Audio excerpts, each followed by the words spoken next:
merakit alat pemadam kebakaran otomatis. Peralatan yang dibutuhkan ada ESP8266 atau Node MCU, kemudian ada base Node MCU-nya, lalu ada relay. Sebenarnya hanya satu channel saja cukup, cuma kami hanya punya yang 2 channel. Kemudian ada pompa air beserta selangnya. Lalu ada flame sensor, button, dan buzzer.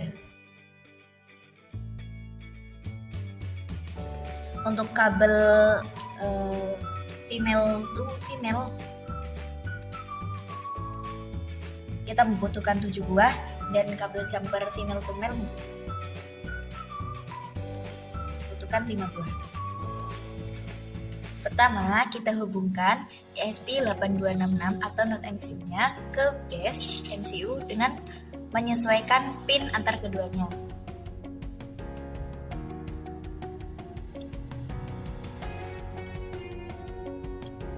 Pasangkan hingga terpasang dengan sempurna. Lalu input yang pertama, flame sensor, kita pasangkan pin VCC pada flame sensor ke pin 3 volt pada base. Kemudian pin ground pada flame sensor pasangkan ke pin ground juga pada base. Lalu pin DO pasangkan ke D1 pada base.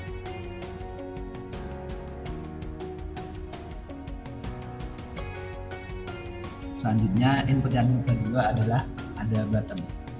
Pada button ini salah satu ujungnya itu kita sambungkan ke ground yang ada di base. Dan ujung yang lainnya kita sambungkan ke pin D2 karena menyesuaikan program yang telah kita buat. Untuk input yang ketiga, output untuk pin yang ketiga itu ada outputnya, yaitu berupa buzzer. Salah satu ujungnya ini kita sambungkan ke ground yang ada di base, dan salah satu ujungnya lagi kita sambungkan ke D3. Yang terakhir ada relay sebagai output. Di sini relay ini menggunakan daya 5 volt. Kabel VCC-nya kita sambungkan pada daya 5 volt di base, dan yang ground atau yang main disambungkan di ground pada base.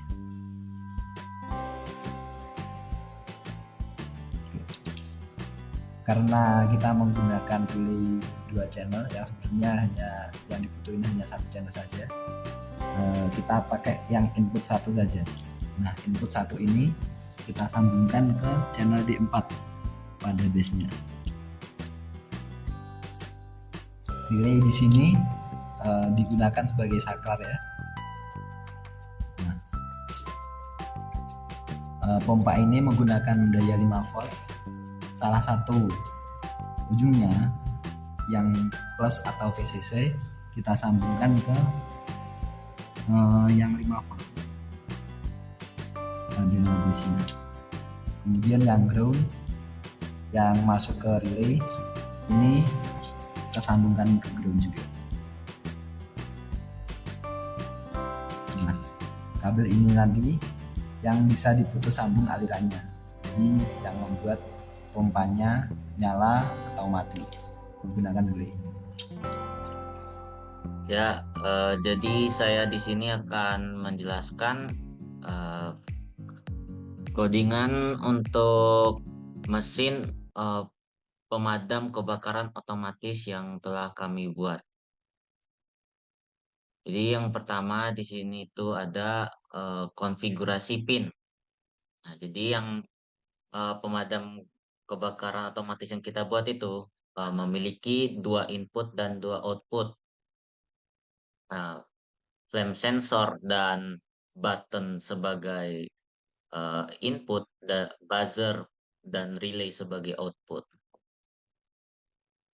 Lalu selanjutnya ada di voice setup. Nah, di sini mengatur fan sensor pin itu sebagai input, lalu button pin sebagai input, buzzer pin sebagai output, relay sebagai output, dan yang di bawah sini, nah ini untuk menerapkan nilai relaynya itu menjadi nilai awal relaynya itu menjadi 0. Selanjutnya ini untuk membaca input dari flame sensor dan buttonnya menggunakan integer. Lalu loopnya yang untuk mengaktifkan dan mematikan relay yang tersambung dengan pompa air, yang di sini if flame value low. Jadi apabila flame sensornya mendeteksi api yang bernilai low, maka buzzer pin akan high. Jadi buzzer pinnya berbunyi. Sedangkan dan relaynya juga menyala. Jadi pompa airnya menyala saat flame sensornya mendeteksi api. Jadi saat mendeteksi api itu buzzer nyala, pompa airnya nyala. Sedangkan saat flame sensornya sudah tidak mendeteksi api lagi atau LC-nya ini, itu hanya buzzer saja yang mati, buzzernya saja yang low. Jadi relay yang menyalakan pompa air tadi tidak mati. Terus selanjutnya di logika selanjutnya if button state, jadi apabila buttonnya ditekan, relay yang menyalakan dan mematikan pompa tadi itu low. Jadi saat ada terdeteksi api, itu relay pompa air nyala dan buzzer juga nyala. Dan saat flame sensornya sudah tidak mendeteksi api, hanya buzzer saja yang mati. Dan relay yang menyalakan dan mematikan pompa air tadi hanya bisa mati apabila buttonnya sudah ditekan. Baik, di sini kami akan simulasikan cara kerja alat pemadam kebakaran otomatis buatan kami. Sebelum kita mensimulasikan cara kerjanya, kita akan memperkenalkan peralatan dan letak-letaknya dulu. Nah, jadi di sebelah kanan itu ada button. Nah, ini berfungsi untuk mematikan relay sehingga pompa air mati. Nah, lalu di sini ada flame sensor. Nah, ini sebagai input untuk mendeteksi api. Lalu di sampingnya ada buzzer. Ini sebagai output, itu sebagai peringatan atau alarm sedang terjadi kebakaran. Nah, selanjutnya ada relay. Relay ini fungsinya sebagai saklar untuk mengaktifkan dan menonaktifkan pompa air yang nanti akan secara otomatis menyiram tempat kebakaran. Jadi relay ini akan menyala apabila flame sensornya mendeteksi api, dan relaynya akan mati apabila buttonnya sudah ditekan, yang dimana nanti saat penekannya itu apabila api sudah berhasil dipadamkan. Selanjutnya kita akan mulai mensimulasikan cara kerja dari alat pemadam kebakaran otomatis buatan kami. Nah, pertama-tama kita bikin dulu sumber kebakarannya. Nah, nanti dari flame sensor itu akan mendeteksi api yang nyala. Nah, saat flame sensor mendeteksi api, buzzernya akan nyala. Dan setelah flame sensor sudah tidak mendeteksi api, buzzernya akan mati. Tapi pompa air yang dinyalakan oleh relay itu tetap menyala sampai api benar-benar padam. Dan cara menonaktifkan dari pompa air yang dipicu oleh relay itu menggunakan button. Nah, setelah api benar-benar padam, harus ada seseorang yang menekan button. Nah, setelah button ditekan, relaynya akan menonaktifkan pompa air yang mengalirkan air. Oke.